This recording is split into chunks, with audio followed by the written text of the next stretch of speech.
ये आरएसएस और मोदी सरकार के लेंस से देखने पर ऐसा लगता है, जो बात आप कह रहे हैं। हाँ। राहुल गांधी के नजरिए से देखें तो वो ये क्यों वो आरएसएस पर बोलते हैं, जो मैं आपसे कह रहा था कि अभी वो इसी हफ्ते एक किताब के विमोचन पर गए तो उन्होंने क्या कहा? उन्होंने कहा कि एक जहरीली विचारधारा है, एक नॉन इंक्लूसिव विचारधारा है। भारत, जिसको वो हमेशा कहते हैं भारत राज्यों का संघ है, हर राज्य की अपनी परंपराएं, वेशभूषा, खान पान, भाषा, सब कुछ है। आरएसएस सबको एक रंग एक भाषा में ढालना चाहती है। वो भारत के मूल तत्व को रिप्रेजेंट नहीं करती। आरएसएस जो है वो भारत की आत्मा को रिप्रेजेंट नहीं करती। जो जो वो आरएसएस का जो विचार है, उनका कहना ये है।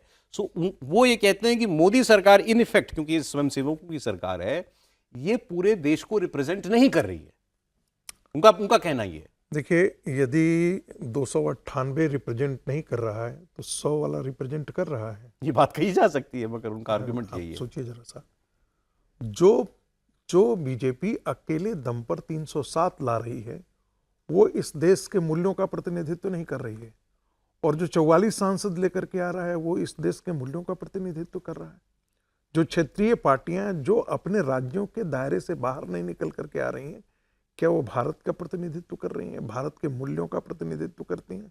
भारत की संवेदनाओं की धड़कन उनमें कहीं दिखती है? ये सोचने वाली बात है।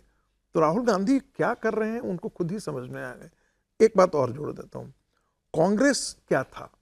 कांग्रेस के लिए कहा जाता था कि वो एक अम्ब्रेला है, छाता है, जिसकी छतरी के नीचे सभी लोग होते थे।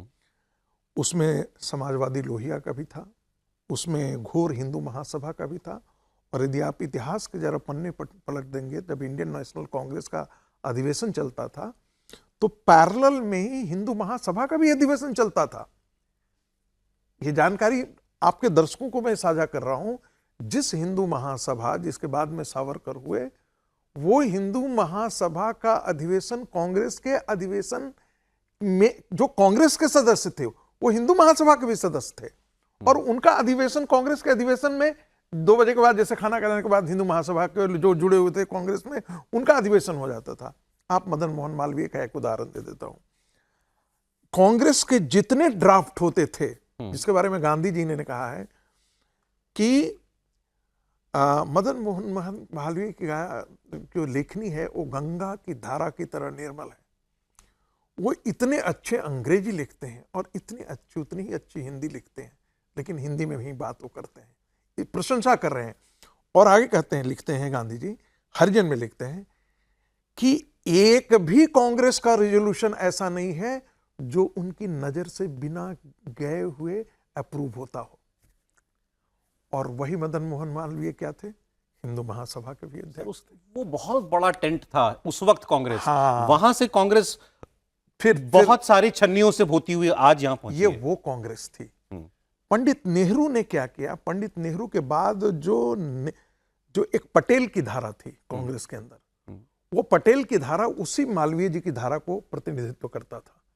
लेकिन गांधी की हत्या के बाद पटेल को इतना डिह्यूमनाइज किया कांग्रेस पार्टी ने, वो तो मर ही गए।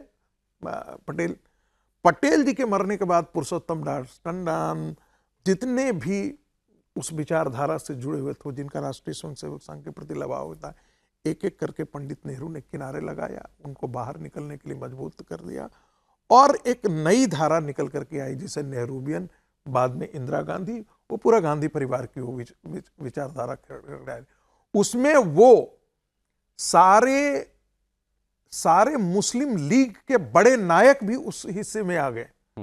और आपको बड़ा जान करके आपको दर्शकों को आया है कि 1947 से लेकर के 1977 तक यदि आप देखेंगे कि इस देश में एचआरडी मिनिस्टर कौन हुआ, तो आपको देखेगा कि अधिकांश 8 या 9 सारे के सारे मुस्लिम बनाए